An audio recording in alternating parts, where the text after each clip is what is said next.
जन्माष्टमी व्रत की विधि और महत्व। इस व्रत से खत्म होते हैं पाप। व्रत न कर पाए तो जरूरतमंद को 2 वक्त का खाना खिलाने से मिलता है पुण्य। इस व्रत से खत्म होते हैं पाप। व्रत न कर पाए तो जरूरतमंद को 2 वक्त का खाना खिलाने से मिलता है पुण्य। धर्म। श्री कृष्ण जन्माष्टमी पर्व आज और कल दोनों ही दिन मनाया जा रहा है। इस त्योहार पर श्री कृष्ण की पूजा के साथ व्रत और उपवास का भी बहुत महत्व होता है।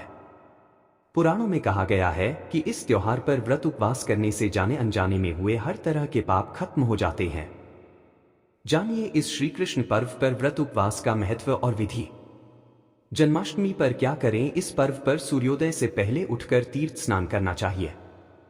इसके लिए पानी में गंगाजल की कुछ बूंदें और काले तिल मिलाकर नहा सकते हैं।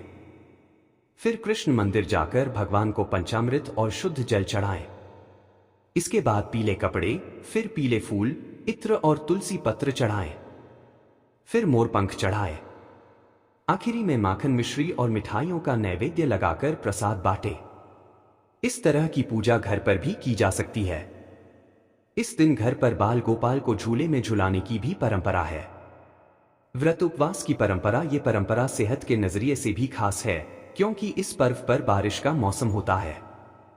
इस मौसम में खाना देरी से और कम पचता है। इस कारण बीमारियां होने की आशंका बढ़ जाती है। यही वजह है कि व्रत उपवास करने से मेटाबॉलिज्म मजबूत होता है और सेहत में भी सुधार होता है। पुराणों में कहा गया है, इस दिन बिना अन्न खाए भगवान कृष्ण की पूजा करने से पिछले 3 जन्मों के पाप खत्म हो जाते हैं। साथ ही मनोकामनाएं भी पूरी होती हैं। जन्माष्टमी पर उपवास के साथ श्री कृष्ण की पूजा की जाती है। अष्टमी को जया तिथि भी कहते हैं, यानी यह जीत दिलाने वाली तिथि है। इस उपवास से सभी कामों में जीत मिलती है। उपवास इसलिए ताकि भगवान की पूजा करते समय मन, शरीर और विचार शुद्ध रहें। रोग, कष्ट और दरिद्रता खत्म होती है। कृष्ण सुख और समृद्धि देते हैं। व्रत न कर पाएं तो क्या करें? किसी खास वजह से अगर जन्माष्टमी व्रत नहीं कर पाएं तो किसी भी ब्राह्मण या जरूरतमंद इंसान को भरपेट भोजन करवाएं। ऐसा न कर सकें तो जरूरतमंद को इतना पैसा दें कि वो 2 समय भरपेट भोजन कर सके। इतना भी न कर पाएं तो गायत्री मंत्र का 1000 बार जाप करें। पुराणों में जन्माष्टमी व्रत का महत्व। ब्रह्म वैवर्त पुराण के मुताबिक भारतवर्ष में रहने वाला जो प्राणी श्री कृष्ण जन्माष्टमी का व्रत करता है वह 100 जन्मों के पापों से मुक्त हो जाता है। इसमें संशय नहीं है।